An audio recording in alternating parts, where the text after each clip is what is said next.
Radyo Pilipinas. Radyo Publiko ng Bagong Pilipinas para sa Bagong Pilipino. Naghahatid ng mahahalagang balita at impormasyon na guugnay ng pamahalaan sa sambayanan. Tulay sa himpapawid ng serbisyo publiko. Radyo Pilipinas. Radyo Publiko. Ang boses ng Pangulo. Sa Iloilo, Radyo Pilipinas. 585 AM. Oras sa Radyo Pilipinas, 1:03 sa hapon. Mga istorya, handong, pagpanghangkat, kag kadalagan. Mga istorya sa mga babayi nga makahatag sang inspirasyon, aton pamatian. Mga babayi nga baganihan sa ila tagsa kapatag nga wala nagaatras sa mga pagtilaw. Mga eksperto nga magahatag sang ila mga pananaw. Kag mga babayi nga ang istorya sang pagpangabuhi pinasahi. Inyo mapamatian diri sa Babayi Ka. Kada Martes humaling 1:00 tubtob 2:00 sa hapon.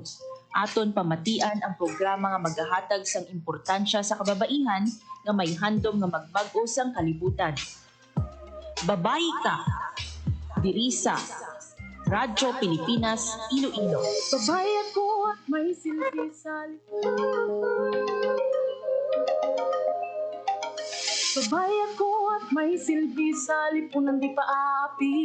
Isinusulong ko mga layunin, karapatan sa mga usapin. Sa edukasyon, sanay, hirap ang kalusog ng taglay, pakikipaglaban sa karahasan, isang matungtong galian. Babae ako, may panindigan, di matitindad kailan pa man. Babae ako na may karapatan, may boses, may kakayahan, malakas ang loob, pusong totoo, kayang-kaya ko, sinuwan ako sa buong bansa at buong mundo'y pasigawan. Sinuwan ako. Mayong hapon Pilipinas, mayong hapon Western Visayas, mayong hapon syudad kag probinsya sang Iloilo. Good afternoon, good afternoon. Mayong hapon sa aton nga tanan, sa aton nga mga kauturan nga naka-tune in na sa 585 AM kag syempre sa mga nagalantaw sa aton nga Facebook Live. Sa mga biyang mainit nga hapon sa aton nga tanan. Adlaw kita mga biyang subong sang Martes. Hulyo 8 tuig 2025. And kada Tuesday mga biyang kita diri sa programa Babayi Ka ang nag-aup na may 1:00 tutob 1:55 sa hapon. At sa kinaandan mga biyan, ako ang inyong alagad, Marian Grace Erenya. Sa naman mga biyan, produktibo nga Martes ang amon nga igadulong sa inyo. Kamatian naman naton mga abyan ang matahong nga istorya sang aton nga mga dinapit nga bisita. Information of everybody no nakita ninyo, I'm sure no nakita niyo dira sa post namon no sa Facebook page sang Radyo Pilipinas Iloilo. Ang abyan ang aton nga makaupod subong nga Martes ang aton nga mga kauturan no gikan sa Department of Agriculture o DA Western Visayas. Ang aton no nga ka-agri, aton nga kabida. Sida mga biyan subong nga hapon ang istorya sang duha naton no ka empleyado gikan dira no sa Department of Agriculture nga sa nga recently mga abyan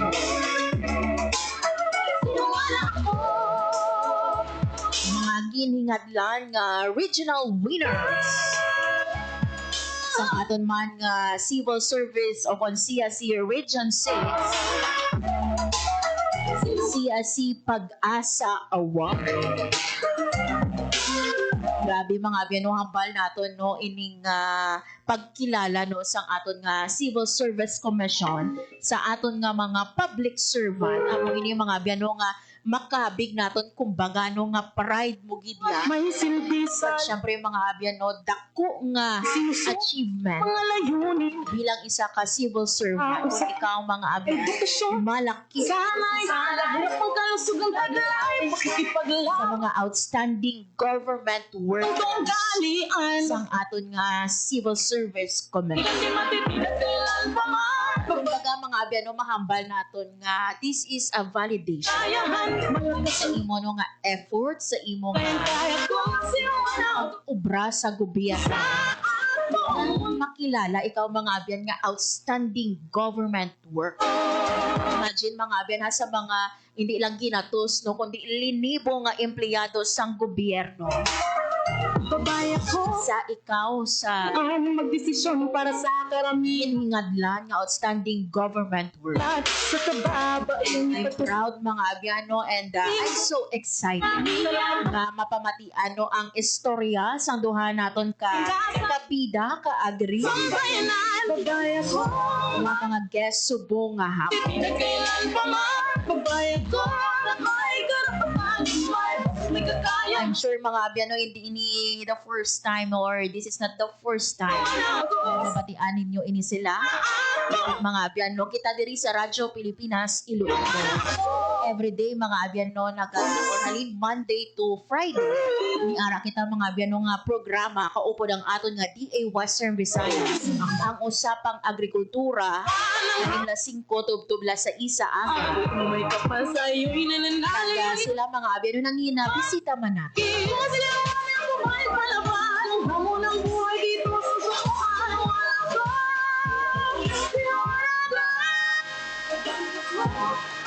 This time ya mga abyano, kumiara kita sa mga topiko no nga ginapakigbahin nila no during sa ilaman no nga pag-guest sa aton diri no sa usapang agrikultura. Subong ya nga Tuesday mga abyan, istoryahan naton ining ila nga proyekto.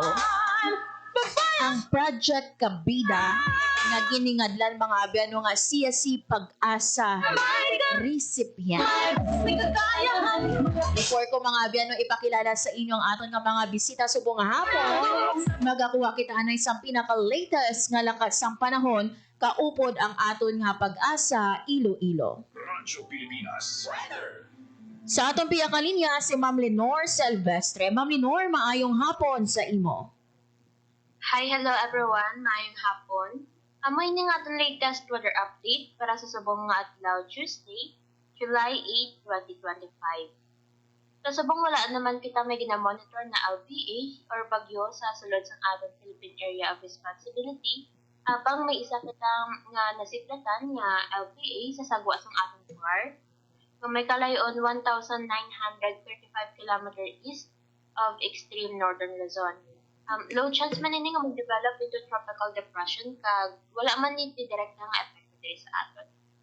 Samtang southwest monsoon naman nag-apekto sa bilog nga pungsod kag diri naman sa Western Visayas maka-eksperyensya kata sa magudugal umon tugtog magal umon ng kalangatan nga may mga isolated na pag-ulan pangalatig panaguog labi na gid sa hapon kag kagabihon tugas ang southwest monsoon. Mahina tugtog makasarangan naman ang hangin naton diri sa Western Visayas nga magahalin sa direksyon southwest, nga magadala sang makanay tugtog makasaraan ng pagbalik ng ating kadagatan. Forecast temperature natin generally nasa 26 to 33 degrees Celsius. Ang adlaw nagbutla kagi ng 5 to 33 AM, pag magatunod ini 6:16 PM karon sa hapon. Kagamoy ni nga itong latest weather update, halin diris may Iloilo Doppler radar station. Ako si Lenore Silvestre, madamo gid nga salamat. Bali, Ma'am Lenore, may ara kita no sang isa ka LPA sa sang aton nga par no ano ang tsansa nga mangin isa ini ka bagyo no or magasulod diri sa aton sa Philippine Area of Responsibility. Sa subong ma'am, low chance man ni ma'am nga mag-develop into tropical depression ma'am. And as of now, Ma'am, may ara kita ma-monitor nga mga pag-ulan diri sa aton sa Western Visayas or wala man? Sa subong may ara man kita may nakita ang mga lugar nga kung sa diin may thunderstorm occurred. Sa diin ini siya Ma'am Lenore nga lugar no diri sa aton sa Western Visayas or sa Iloilo? May portions ma'am sa Iloilo, may portion man sa may Capiz, kag sa Negros Occidental.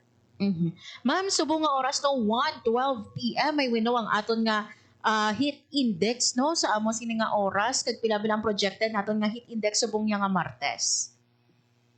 Subong ma'am ang pinakamataas naton nga heat index nga na record diri sa station is nasa 40 degrees Celsius sang alas 12 ginang udto ma'am. With this, Ma'am Lenore, no, ano ang imo nga mabili nga abiso man sa aton nga mga tagpalamati? Ano ang dala lang sa payong protection sa init kag sa ulan man sa maghapon kag amon na ma'am kag inam sang madamo nga tubig, stay hydrated. Okay, with this, Ma'am Lenore, madamo gid nga salamat. Madamo man nga salamat. Radyo Pilipinas. Radyo Publiko. Radyo Pilipinas.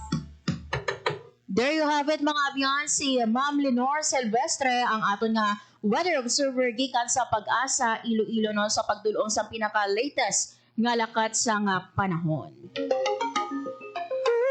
Sumiara kita no isa ka low pressure area sa guwa sa Philippine Area of Responsibility. Pero according kay Ma'am Lenore no, low chance nga maga-develop ini sa isa ka bagyo. Sulong ko mga layo. Sumiara makita mga abyan ang monitor no nga mga Side pag-ulan no sa portion sa Iloilo kag Capiz. Magkalusugan As to index no 40 degrees Celsius ang na-record nga heat index diri sa aton sa Iloilo City na ini last dos.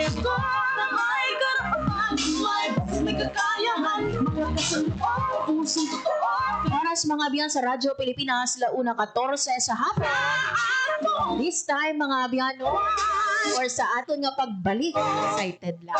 Excited kita mga abyan nga pamamatian ang istorya no sang ating mga team members sang aton nga Project Kabinda. Sisyon para sa Na isang mga abyan sa ginhingadlan no nga CSC Pag-asa Award ba iyong ipatutupad. sang Civil Service Commission Regions. Isa ini mga abyan no ang Pag-asa or CSC Pag-asa.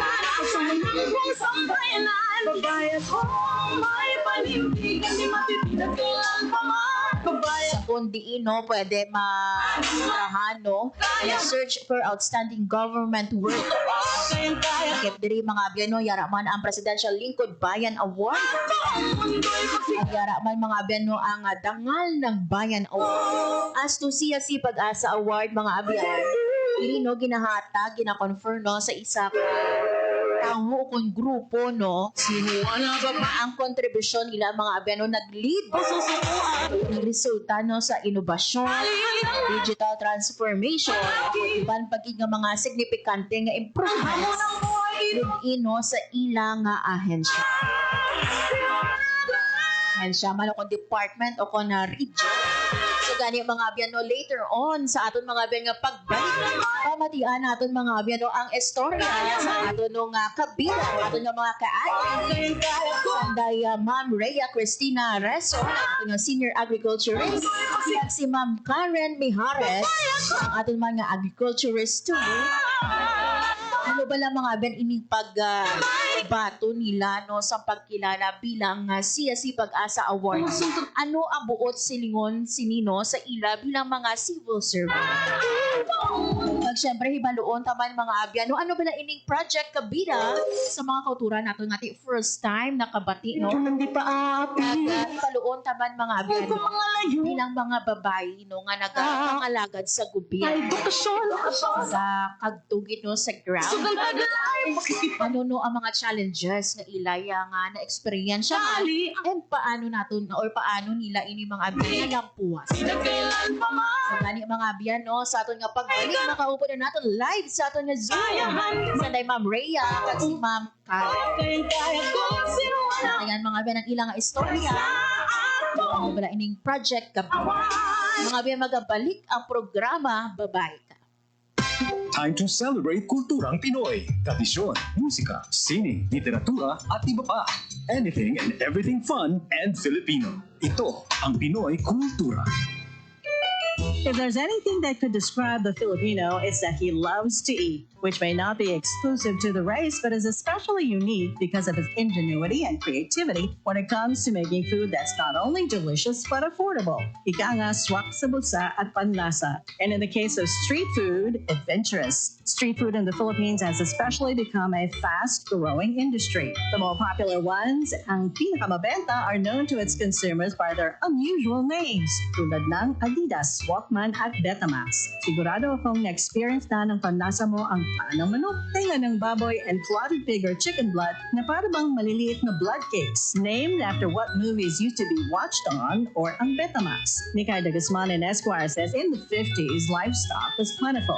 Street food sold were the more expensive cuts, chicken or pork barbecue. But when the economic crisis hit in the 70s, Pinoys looked to the parts that normally get thrown out, like intestines and innards. These suddenly became valuable and reinforced the Filipino practice, walang tapon, walang sayang. That in turn brought out the isaw, a word that came from sausawan, where you dip the isaw. But that's just 3 of a variety of street food. There's even a day-old chick boiled or fried, and these days, chicken skin, found more often near bus stops, markets, or workplaces where an ordinary person can grab a quick snack for less than 10 pesos. Ano man ito, banana cue, kamote cue, turon man, kwek-kwek, or pakneneng. In these times of frugality and austerity, laman-tiyan siya ng Pilipino at ng kanyang kultura.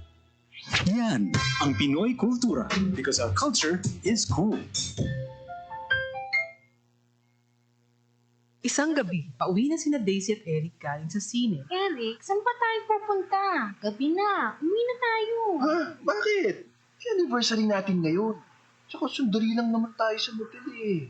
Ang kulit mo naman eh. Sinasabi ko na sa'yo na hindi pa ako handang makipag-sex. Tsaka paano kung mabuntis ako? Shh naman mo, ako bahala. Sumama ka na sa akin. Kung mahal mo ako, patutunayan mo. Anong gagawin ko? Mahal ko siya, pero ayoko pa talaga eh. Basta. Ano? Halika na. Sabi ko na sa'yo, akong bahala. Eric, saka na lang natin gawin to. Palagay ko, hindi pa talaga itong tamang panahon. At kung ako naman ang mahal mo, makapaghihintay ka, di ba? Isipin ang kapakanan, plano ang kinabukasan, abutin ang ninanais, hindi kailangang magtiis. Isang mapagpalayang mensahe hatid sa inyo ng Sentrong Sigla, Angat Pinoy 2004 at ng himpilang ito sa pakikipag-ugnayan sa Women's Media Circle Foundation. Hatid ay balita, impormasyon at sari-saring kaalaman tungkol sa sektor ng agrikultura sa ating bayan. Usapang Agrikultura. Kasama ang Department of Agriculture. Alamin ang mga hakbang ng administrasyon para mas mapaunlad pa ang iba't ibang industriyang agrikultural at pakinggan ang mga proyektong handog sa mamamayan upang mapalago ang kanilang mga kabuhayan. Usapang Agrikultura. Lunes hanggang Biyernes, alas 5 ng umaga. Dito lang sa Radyo Pilipinas. This is a public service announcement. Isang paalala mula sa National Telecommunications Commission, National Capital Region o NTC-NCR. Ang kanilang Oplan Contra Tax Scams. Oplan Contra Tax Scams. Binabalaan ng publiko na sakaling kayo ay makatanggap ng kakaibang text messages sa mga di kilalang numero o di kaya ay mga text messages na may kahina-hinalang mga link. Huwag pansinin, huwag pindutin, huwag i-click ang link. Huwag i-click ang link. Ipagbigay alam agad sa NTC website ntc.gov.ph o kaya sumulat sa kanilang email na contratextcam@gmail.com. Sa mga panahong ito, huwag padaya, maging wais na madla. Makibahagi sa Oplan Contra Text Scam. This is a public service announcement. Public service announcement from PBS, Presidential Broadcast Service, and Radyo Pilipinas.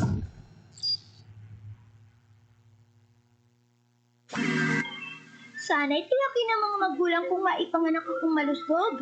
Kumain si nanay na may sustansyang vitamin A panlaban sa infeksyon, para din sa mata, balat, bumbunan at mga buto. Iron, pampabuhay ng dugo at muscles. Iodine, pang-iwas sa komplikasyon at pagiging abnormal. Importante din ang check-up kay doktor kasi healthy nanay, ganda buhay.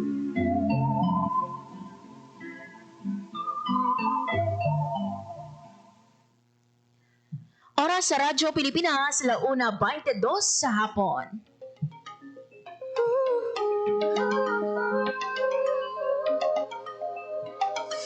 Babae ako at may Sa gihapon mga biyan, nagapamati ka mo sa programa Babae Ka. Akong inyo alagad, Marian Grace Ereñata. patan sa mga usapin sa edukasyon. Mga biyan, as mentioned earlier, sa mga hapon diri sa aton nga pagpangalagad sa Radyo Pilipinas Iloilo, aton makaupod mga biyan ang team members. Ang aton nga kaagri, aton nga kabida. Ikano sa Department of Agriculture Western Visayas.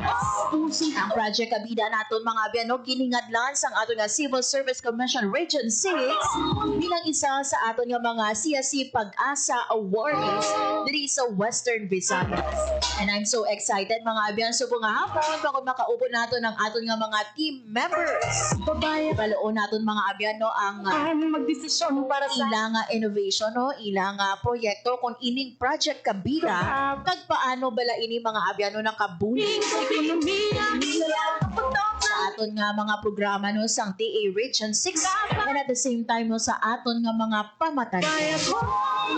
Ilalahon na naton mga abyan ang aton no nga mga bisita sa mga hapon. Sanay Ma'am Rhea Cristina Reson kag si Ma'am Karen Mera. Mga abyan, yari na sa aton nga Zoom ang aton duha ka bisita. Good afternoon Ma'am Karen and good afternoon Ma'am Rhea sa inyo nga duha. Thank you so much for joining us diri sa Radyo Pilipinas Iloilo. Mayong hapon. Mayong hapon, everyone. Yon, sige si Ma'am Karen. Ang aton no nga senior agriculturist, ang aton nga agriculturist 2, kag si Ma'am Rhea ang aton no nga senior agriculturist. Sige. Una sa tanan ma'am no, ini nga question no luya ko ipamangkot kay Mama Rhea no. Ma'am Rhea, ano ang imo na batsyagan sang announce ang ato nga Civil Service Commission Region 6 no nga ang ato nga project kabida isa sa ato nga mga Pag-asa awardees. Yes, mayong hapon liwat sa imo. Oo, sang nabaton na mo ng balita halin sa Civil Service Commission sang Region 6, hindi matapatan ang amon niya nga kalipay nga na-identify kami ni Karen as isa sa mga regional winners sa aton nga Pag-asa Group Category Awardee. So kami nga mga government employee nagapatigid kami nga damo pagitang manami kag maayo nga government employee. Yon. How about kay Ma'am Karen? Diin ikaw Ma'am Karen sa gin-announce ang ato nga CSC Region 6 nga daog no or dala ang ato nga project kabida sa CSC Pag-asa Awardees. Ano ang imo una nga nabatsyagan gid Ma'am Karen?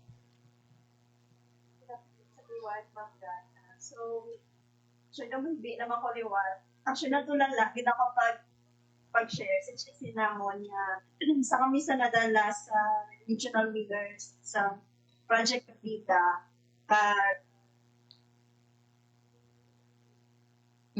Na dula ang individual na dula no ang aton nga connection with Ma'am Karen. Ang sa audio naton.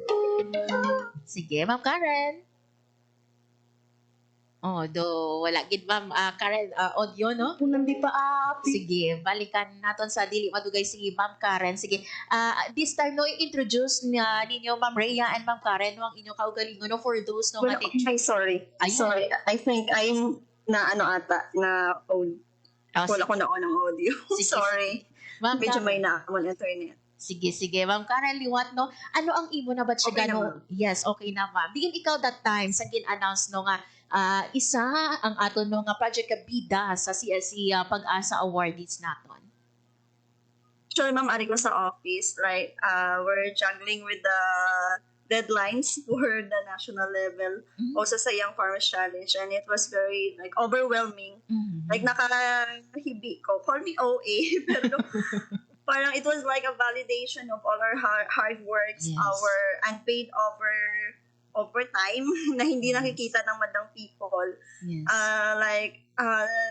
Dito gid daw na proof siya nga it's like a recognition sa amon we can be a model for other government employee also to do better and to serve our clienteles with all our hearts. Yes, correct. And Ma'am Karen, no, habaga ni nato no, ang ining pasidungog no o kon ining kadungganan no nga ginahatag sang civil service sa aton nga mga government workers no, validation ini no sang malawig nga tinuig o kon sang aton nga sakripisyo sa pag-ubra no sa gobyerno kag syempre pagpangalagad naton sa gobyerno kag kumbaga highest ini no nga recognition nga mabaton sang isa ka civil servant no halin mismo sa Civil Service Commission. Sige, Ma'am Rhea no, pwede mo ba na no masaysay sa amon ano na ikaw kalawig nga nagaubra no sa DA Western Visayas?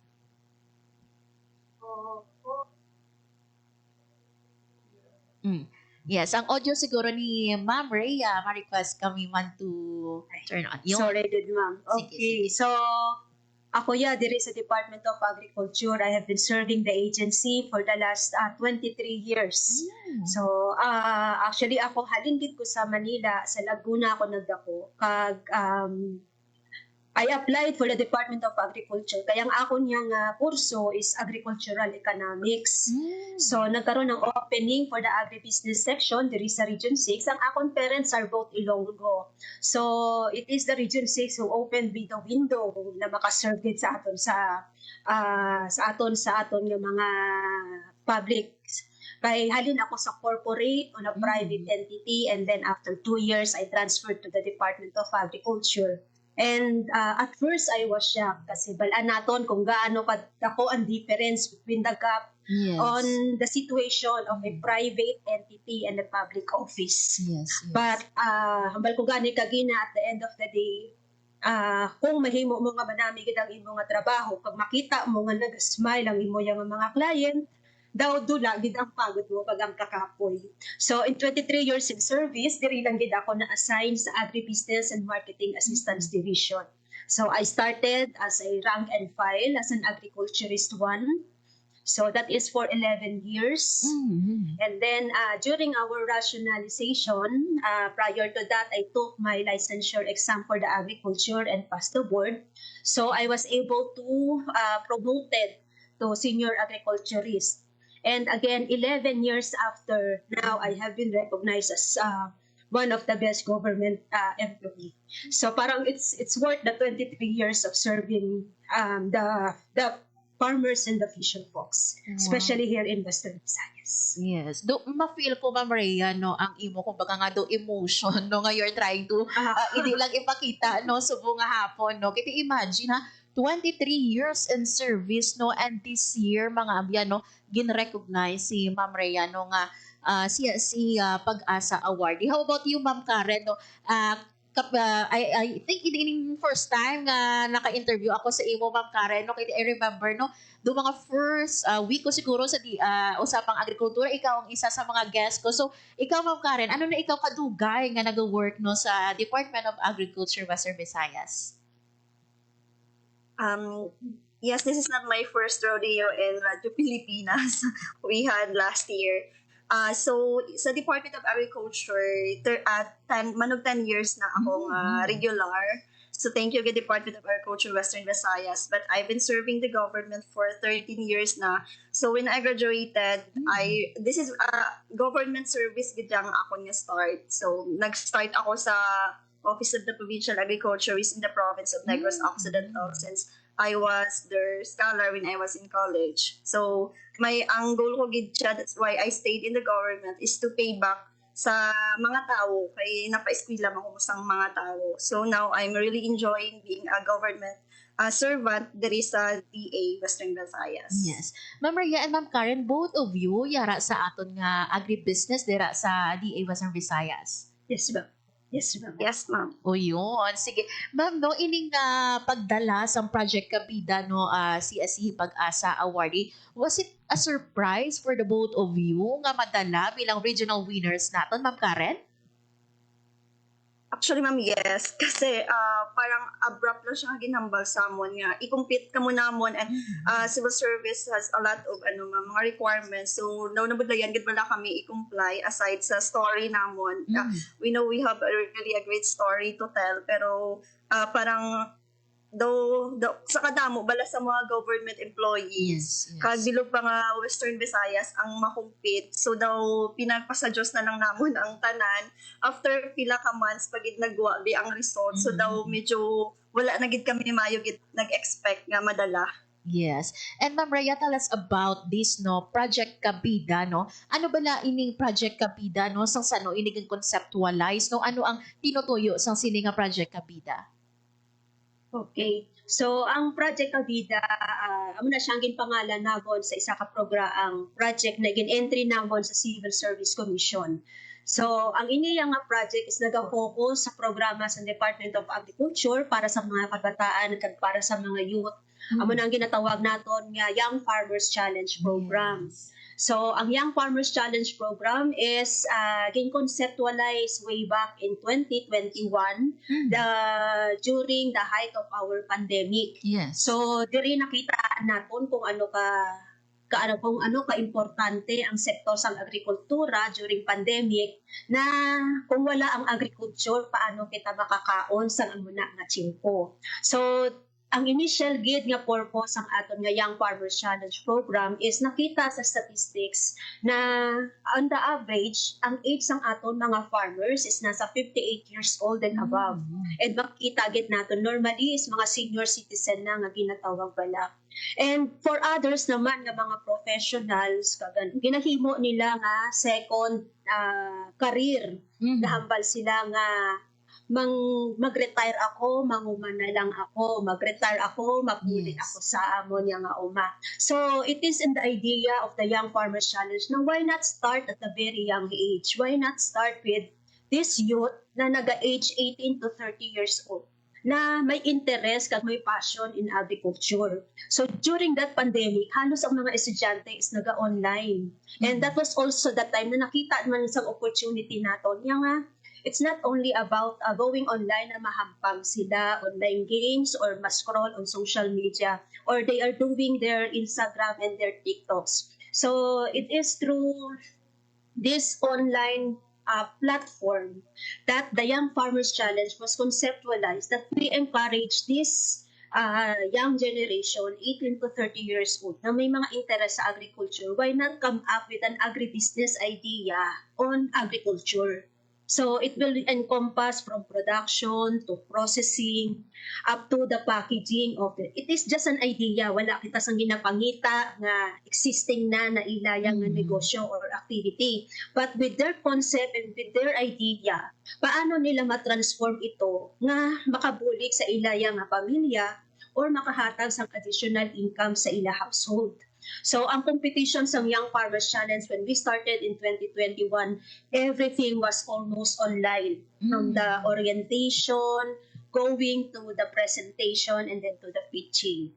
So, this Young Farmers Challenge program, nakita namon nga ay diri sa Western Visayas, damo man gali nga mga kabataan nga may interes sa agrikultura. Sang pandemic nakita naton damo ang nagwa nga mga plantita pag plantito. Kumbaga daw dira gid bala nag-emerge tanan tapos ginupangitaan naton pirmi nga ang iban nga wala nga umagutom sila pero kami sa uma or kita diri nga nagapanguma o nagapangisda hindi ka magutman, even na during pandemic, as long as ang mga ginatawag na kumatandos ka man lang ang magbungkal sa duta, may ara ka bigyan nga kalanon. Kag ang second ba nga objective naton is makita naton bala diri nga sa agrikultura may kwarta.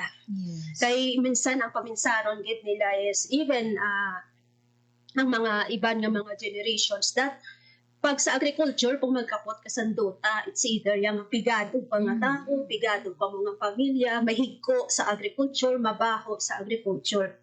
Pero kung ara ka dyan sa amon niya nga sektor, ang baho kag ang higko, kwarta ang ginambinsi na. Kaya kung wala ang baho kag wala ang higko, wala ka din na iya kwarta. So, si Young Farmers Challenge, nag-umpisa kami isang una nga sa kada probinsya, maka-identify kami sa mga youths na nag-engage or may passion on agriculture. And nakibot kami, damo ang mga nagka-interes. And during that first year, nakasaka kami hasta sa second level of may entry kita for the national level for the entry. Pero nakita namon yung kami duha ni Karen, ako as the focal and the alternate. Nakita namon nga, teka lang, we compete sa national, pero daw may kulang. Kaya wala kami na qualify. Ay sa ang Region 6 sa mga ginatawag natin balang naligwak. Na ang iban nga mga region may mga representation pero pagabot sa Region 6 nga wala kami. So it started now as a challenge to me and to Karen na ba dapat by next year we will have a representative.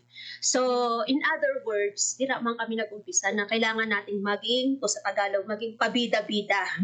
Kailangan nating maging assertive, kailangan nating ipakita, tutukan, focus and to package our youth here in Region 6. So pero actually ang project Kabida, it was coined or it was named by Karen. Si Karen na naghatag sa akong CD. It is an acronym.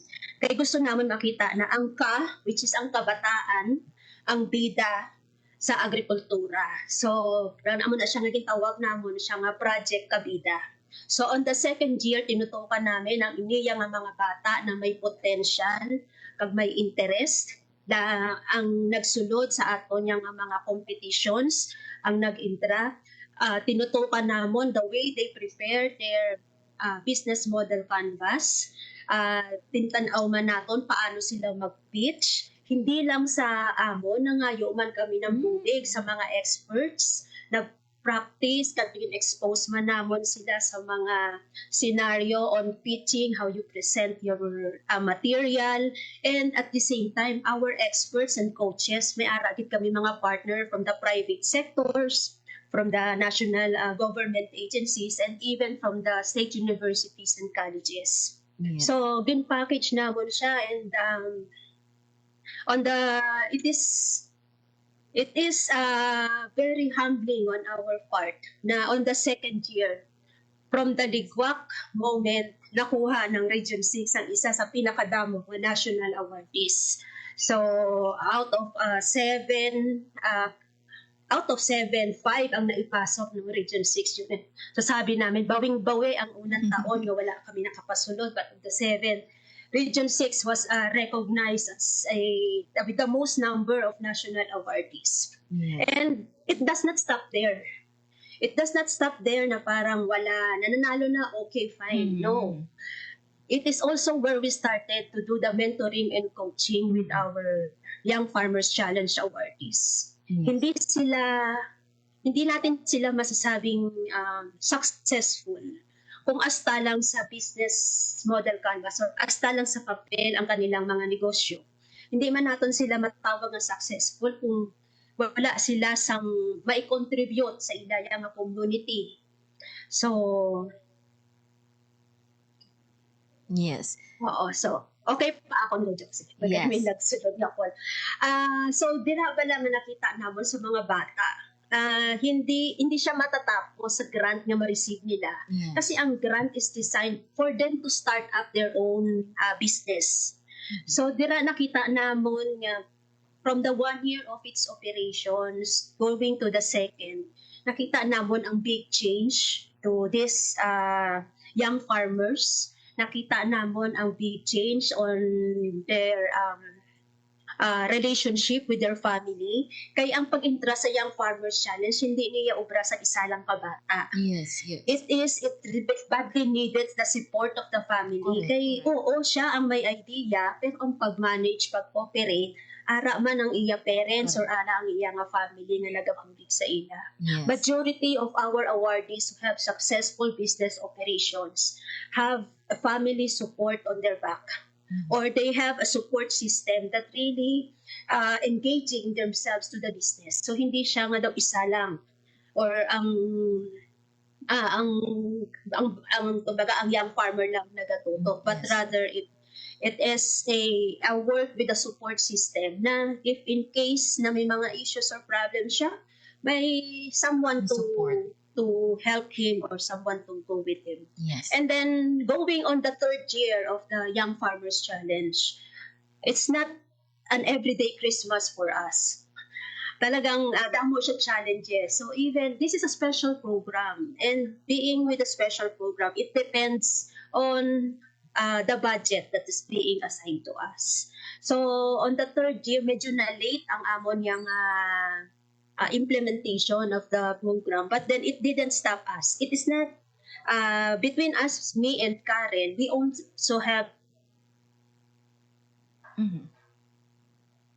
Composed of 4 individuals na sila ang wala patay nga nagalibot kag naga-monitor kag nagatanaw sa aton nga mga kabataan nga naga-implement sang ila nga mga negosyo. Sila man ang wala patay nga nagahatag assistance. And we would like also to extend the program and to thank our colleagues diri sa Department of Agriculture aside sa Agribusiness Office.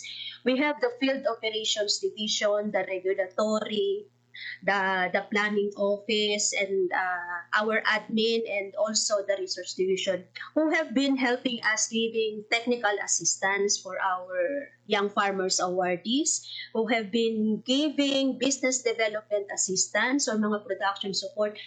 Kung ginahimo namon nga premyo ang pala, ang pandilig, ano ba, makita mo ang kalipayan sa mga bata ang makabaton sa ina ang mga gamit. And during monitoring, kung ang batugan, ito mahuya ako sa mga big ticket problems mo sa DA.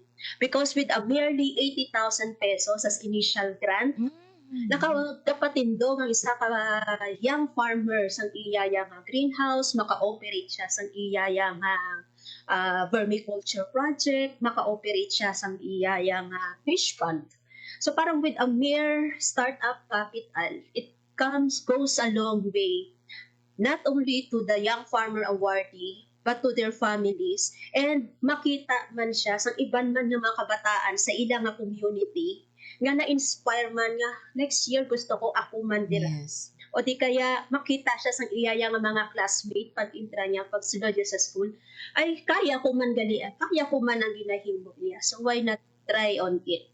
So on our third year, kadamo sang nag-apply. Actually, we dove down to the 42, but on the second batch, as the most number of enterprises, we have 80 enterprises during that period. So, ini yung mga kabataan for the last 3 years, sila yung totoong bida. Yung mga kabataan na bida sa agrikultura, kay tungod nga, kung wala sila nag-interact, wala sila nag-perform, hindi magiging positive at hindi magiging manami ang performance or ang programa sa Young Farmers Challenge sa Department of Agriculture. Ma'am Karen, no? Sa part ni Ma'am Karen, ma'am, no? Ano kadako nga importante or advantage or kumbaga importance no that we are cultivating no sa ining kagustuhan no sa mga pamatan-on naton to be in agriculture. Ano kadako ini no nga bulig para sa aton no nga ekonomiya, and at the same time sa aton man nga sektor sa agrikultura nga gina-cultivate naton no ang ila kumbaga no nga kagustuhan to also help sa agriculture. Dako gid siya ma'am nga bulig ma'am for the economy that we encourage our youth to engage in agriculture because everyone eats. Tanan kita gakaon kay as of now aging na gid ang aton nga mga farmers. So imagine our future without farmers. So if yung kung hindi natin pag-encourage subong ang mga kabatanon nga pamatanon nga mag-engage into agriculture, especially in agribusiness, what will happen in the future? Wala kita sang makaon.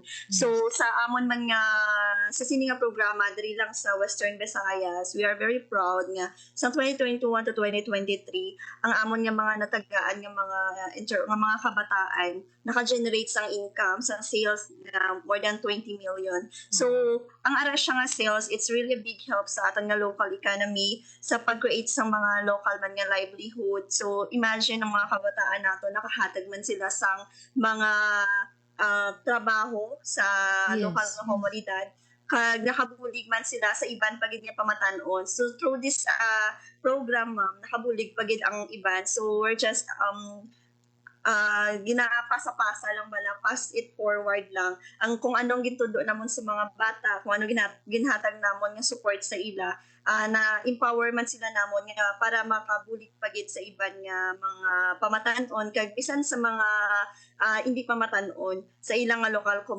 komunidad. Kay we also encourage them to be leaders, to be the ambassadors and ambassadors of food security sa ilang nga community. So it's really a big help aside sa financial gains. it opens doors also sa mga dako nga oportunidad, hindi lang diri sa Pinas, kundi sa international. So, ang aton yung mga kabataan, gin-train pagid namon sila nga maging mabasko gid yung mga entrepreneurs nga makakompete hindi lang sa local markets but also sa global markets. Kaya mas dako ang impact kung maging sila agripreneur. Hindi nga not the typical nga mga matanom lang, but with a mindset nga they consider also the consumers. So sila naging model sang sustainable youth empowerment ang inyong mga programa. Yes.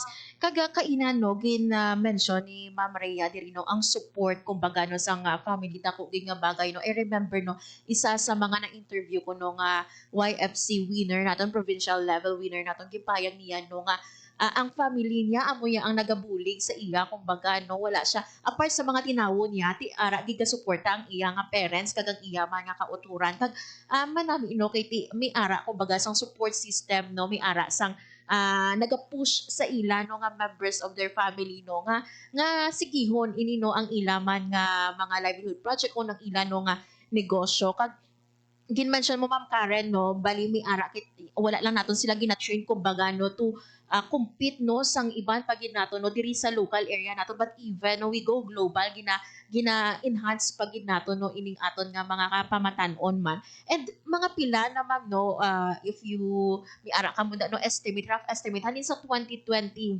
no since nga pag-start naton until recently, mga pila na ayhan no ka mga naka-join or pila na ang nag-join sa aton nga YFC diri sa Western Visayas?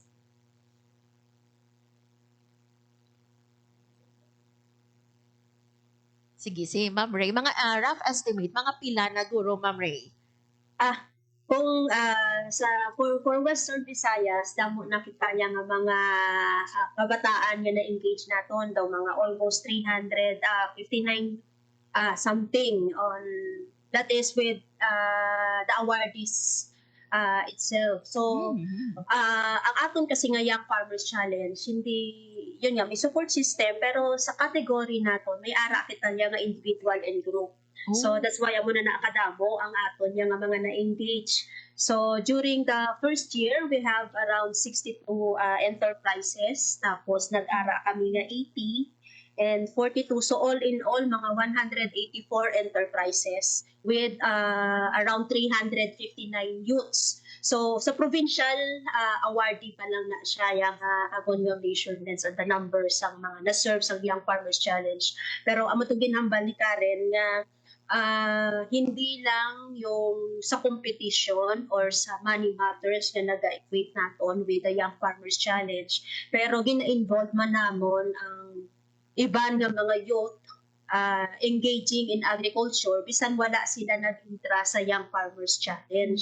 So may mga na-serve kita nga nag-attend sang aton nga mga trainings, mga seminars nga gina-offer nga it will help them to improve ang ila yang hindi lang sa pagpanguma, pag also sa pag-handle sang ila yang mga negosyo.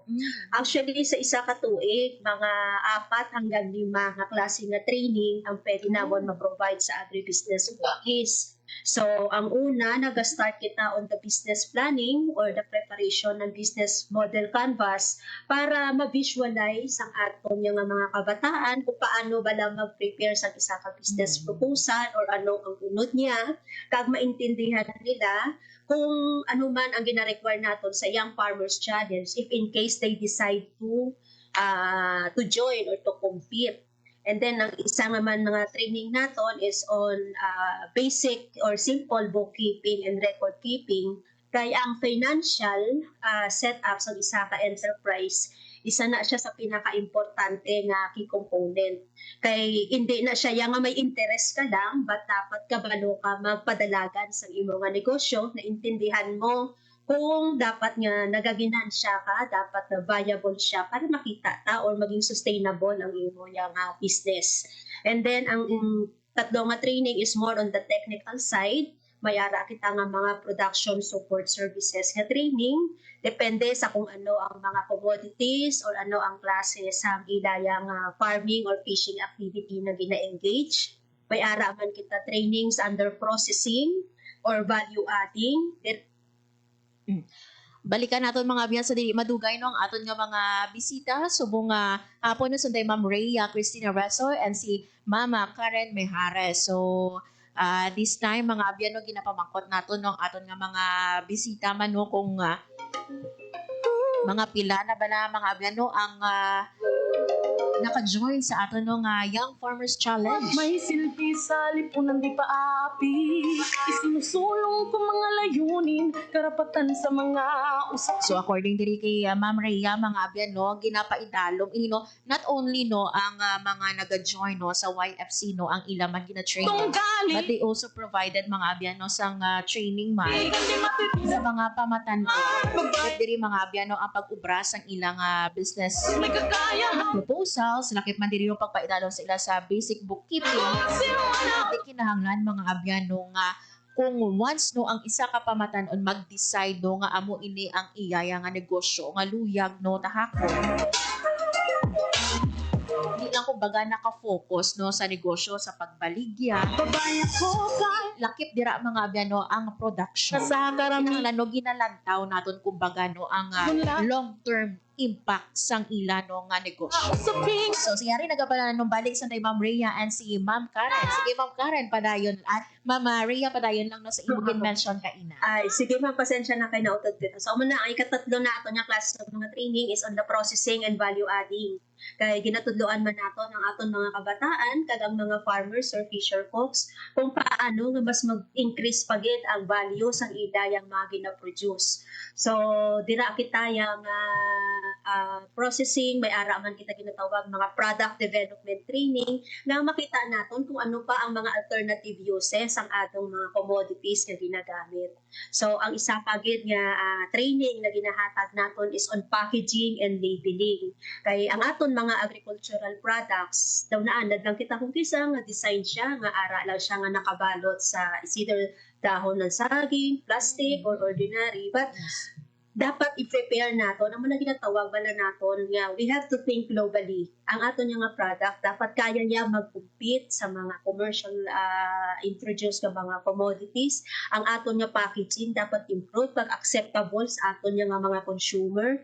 Hindi lang nga kami sa agribusiness office encourage gid kami sa ato nga mga farmers, hindi lang sa mga kabataan, sa mga farmers nga ang ila nga mga packaging ma-improve nila. Kay subong may mga online business selling na lain sang una nga sa mula pa pandemic, we can only cater within our locality and the region. But this time, with the online platform, anyone can order anywhere in the Philippines. Kung hindi man gid naga-require some strict regulatory practices, pwede ka pa-deliver sang imo yang product going to Luzon or going to Mindanao. Yes. And syempre, lastly, speaking of regulatory, ara man da nga gina-include naton sa aton mga training ang ginatawag naton nga good practices, so kung manufacturing man yan or agricultural practices, at the same time is for safe and hygiene preparations ang aton nga mga food items. Hindi naton madula ang isa ka konsiderasyon nga damo man sa mga cases kung kisa mabalitaan naton may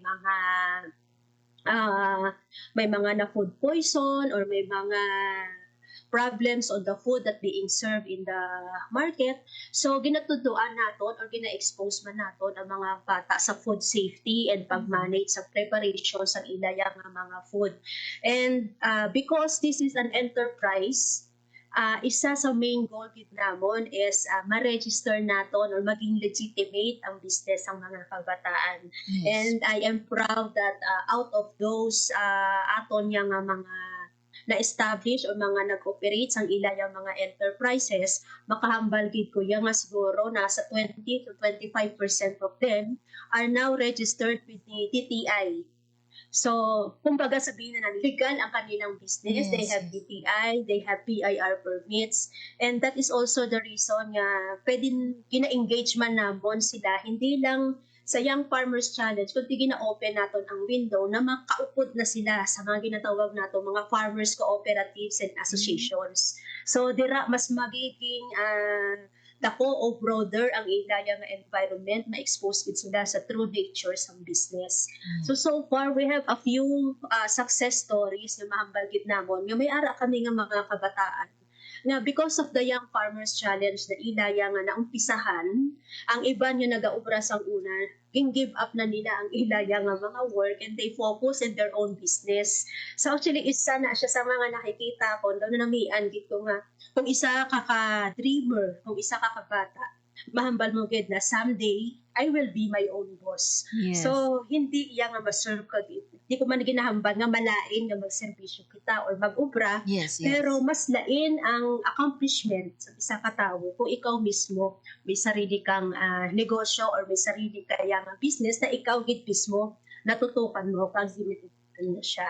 Yes. So, we have a lot of tawag ko living testimonies. It's not, hindi ko siya mahambal nga successful story, but these are living testimonies sang aton nga mga kabataan nga coming from nothing, after 3 years or going on the 4th year, daw nakita mo gid ang big impact sa ila. It's not only on the financial claims or on the business. Ang isa din nga major nakita ko man is the big change sa aton yang sa amon mga young farmers. Nga sang una daw mahuyaon sila, hindi makahambal. But after the Young Farmers Challenge, after exposing them to the training, seminars, and then exposing them to others na to talk with them and to engage in their business, now they can now go into public speaking. They share their experiences. And they encourage other youth also to engage in agriculture. Yes, kag isa kay ginamam no, sige mention mo ining pagbulig man sa ila enhance no sa nga packaging and labeling nila no. Kay di isa man ini sa mga makaganyat kumbaga no sa mga bumalakal nato no ini nga manami nga presentasyon no o kon ang pag-package, ang pag-label kumbaga no sa ila man nga mga produkto. Okay, Ma'am Karen no bilang isa ka babae balado, bintaha bala no nga babae kita no kag makakonect kita sa mga pamatanon. Yes, ma'am, I think may advantage nga babae kita kay because we have we're more empathetic. Mas mas may emosyon. Mas may emosyon kita nga mag-connect sa aton nga mga kliyente, especially sa mga kabataan subong kasi they really need to be dapat pamatian mo gid sila, dapat tagaan mo gid sila time, hindi siya pwede nga isa lang ka istorya, isa lang ka naigay. So bilang isa ka babae, I think advantage kinamo ni Ma'am Rhea nga kami of the night sa team nga babae kami kay mas hindi man sa sa mga lalaki, pero kung babae, mas mauti, mas keen to details, di ba, ang mga babae. In terms of connection, hindi lang surface level ang gina-check namon. Gina-check pa naman bisan sa ilang mga panimalay. Nag-joke pa gani kami nga may MBI na kami, Masters in Background Investigation, because we need to understand our clients from the deep down. Bisan kung diin sila naghalin, anong sitwasyon nila sa ilang mga panimalay, sa ilang komunidad, anong mga gusto nila, para mas mahatag namon kung anong support ang kinahanglan sa atong mga kabataan subong. So that's why I think that's also another sikretong malupit also ng aming team because we just don't assist them with the technicalities, but we listen really from their hearts kung ano gid ba lang ang gusto nila matabo sa ilang mga business and also sa ilang kabuhi, so that hindi lang siya one time lang ang program, kundi magiging sustainable siya nga bisan sa uli umabot man ng mga 5 years or 10 years, gyapon sila. Yes. I think ang panulukan siguro sa inyo, ma'am, no, sa aton pamatanon mga nanay nila, no, kiti duhagi ka mo no babayi, no, duha ka mo nga hambaga nila no mas mahapos magpalabot no sang ilang concern, for example sa mga parents nila or sa mga nanay nila, siguro nakita nila ini sa inyo ngati do mga mother figure nila kamo no, that's why ngati nangin mahapos man sa ila no ang pag binuligay no or ang pag-connect kumbaga sa ato na DA Western Visayas. But Mama Karen and Ma'am Rhea, no, unfortunately wala na kita sang time. I hope no nga ma-extend naton ini sa usapang agrikultura naton no diri sa Radyo Pilipinas Iloilo. But if ever Mama Rhea and Ma'am Karen no, kung may ara ka mo no nga mensahe no, especially sa mga babayi subong no nga mga nagapamati subong hapon, especially sa mga public servant man nato no nga mga babayi no, who wish also to serve no sa government kag mga para mangin pareha sa inyo no nga mangin si Pag-asa Award. Ano ang inyo nga tips no or mahatag nga mensahe sa ila? Siguro unahon naton diri si Mama Rhea, anong imo nga mahatag nga mensahe sa mga babayi nga mga civil servant nga nagapamati subong hapon? Yes, ma'am. So, sige ma'am, i-continue natin ito sa usapang agrikultura. Bilang isa ka babae nga ara sa Department of Agriculture na ginakitaan bala naton na this is a man's world. Makita naton kung diin ang mga babae hindi gid sila yang kita nga mga babae ni kita yang makapaulihi kung ano ang kaya nila yang mahimo kag ma-serve amo man ang aton amo lang na ang ginahambal man naton ako ya aminado gid kuya stage mother gid ako sa akon yang mga YFC, tawag namon sa ila mga YFC babies.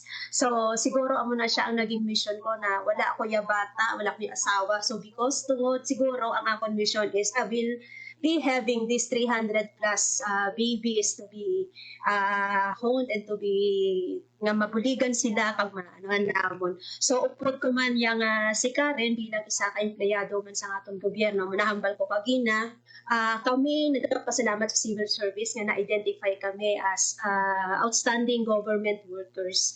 So pero mahambal ko gid hindi lang sa pagiging babaye but damo pagid nga mga government employee nga maayo kag nahagahatag sa maayo nga serbisyo para sa aton nga publiko.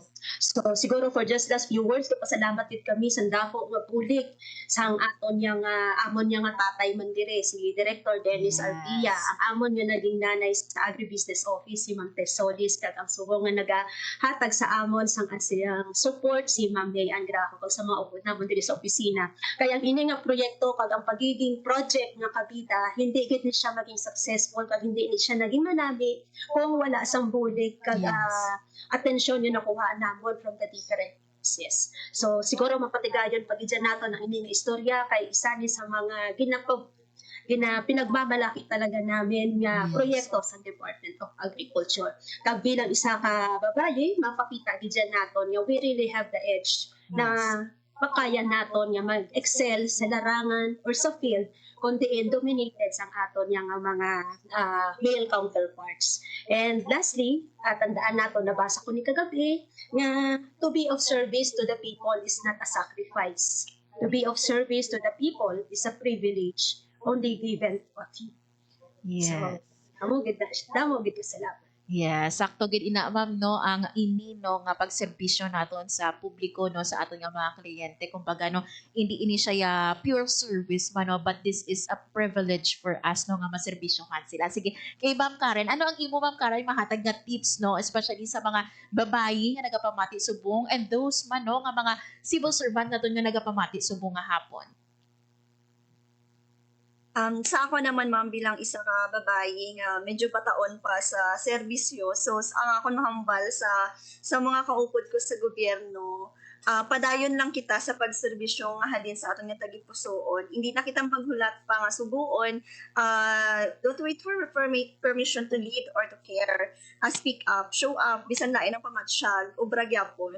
But stay grounded in service and always remember why did you join the government service. Yes. So always me when I graduated from college, so ang ginaano ko gid is how can I make a difference in this world. So amo gina-permi ang because nausatos sa na ang purpose driven life. So I'm really looking for my life's purpose. So when I joined the government service, so here I found my purpose, which is to serve other people and just serve with compassion and with purpose, because serve from the heart, yun lang. I believe in your power to make a difference in this world. Thank you. Yes, hearing you Ma'am Rhea and Ma'am Karen no, I hope no nga madula ini no ang pananawon sa mga tao no nga the people in the government mo mga suplada wala ginaubra nagapahayon-hayon lang kabay pa madula ini no nga misconception no sa mga nagaubra sa gobyerno because kamo nga duhan no ang proof nga ti grabe ang inyong inubrahan ang dedikasyon no as long as compassionate ikaw sa ubra nimo no as long as you love your job no mapakita gid diri no nga worthy ka mo nga mangina or tawgon no nga mangina government workers naton or outstanding government workers naton. And with this mo madamo ganyan salamat sa time nga ginhatag nyo diri sa amon sa Radyo Pilipinas. Kabay pa may part 2 ini no ang aton nga conversation no kay madamo pa ko tani na sang luyag but ipamangkot sa inyo and at the same time no pamangkot sa inyo nga mga experiences no dira sa aton nga agribusiness no, sa DA Western Visayas. Kabay pa ma-continue naton ini sa usapang agrikultura or diri man sa sa aton nga programa babay. Madamo nga salamat once again Ma'am Rhea and Ma'am Karen sa inyo time maginhatag diri sa amon sa Radyo Pilipinas Iloilo. Maayong hapon sa inyo. Maayong hapon. There you have it mga biyan si Ma'am Rhea Cristina Resol aton senior agriculturist kag si Ma'am Karen Mejares agriculturist too. Overtime na kita but mga biyan no I'm sure no worth it ini nong aton man nga pag-extend no sang gamay nga oras para mapamatian sa tay Ma'am Rhea and Ma'am Karen and hopefully makaupod pag naton sila no sa usapang agrikultura or sa iba pag nga program sang Radyo Pilipinas Iloilo. Mabatian mo gid mga abyan no ining dedication ni Ma'am Karen no kag ni Ma'am Rhea no sa ila nga obra. Pahambalon sila mga abyan no malawig nga mga explanation no. Amo ini mga abyan ang proof ha nga once ikaw ha isa ka civil servant no. Ikaw ginagapangamot sa imo nga proyekto balaan mo tanan balis ka don man dira no man habol sa imo nga pamangbalaan nimo kay ikaw ang nagaubra. Magdesisyon para sa karamihan. Kabay pa nang ma-continue ining program naton ining pag-istoryahanay naton kay Ma'am Rhea and Ma'am Karen. Abiyan ako na lang gid no or kada mga salamat sa inyo nga pag-upod subong nga hapon sa mga nagatutok sa aton nga Facebook Live at syempre no sa mga nagisod sa aton radyo sa 585 AM madamo gid nga salamat. Ayong hapon no sa kaugdanan naton dira no sa DA Western Visayas Kudos. Kay Ma'am Karen, kay Ma'am Rhea, no, ni ara pagid kita ng empleyado sa munisipyo. Hingadlan man no nga standing government workers diri sa regions. Thank you man sa akong mga katuwang technical sa studio, Engineer Roy Louie Kaipang sa among transmitter. Sir Vermore Avento. Mga ben ako na lang gid si Morgan Grace Ereniata kag ini ang Babay Ka. Ang inyong tulay sa himpapawid ng serbisyo publiko, ang Presidential Broadcast Service, Radyo Pilipinas, Radyo Publiko. Radyo Pilipinas. Radyo Publiko. Kinilala ng pang-international at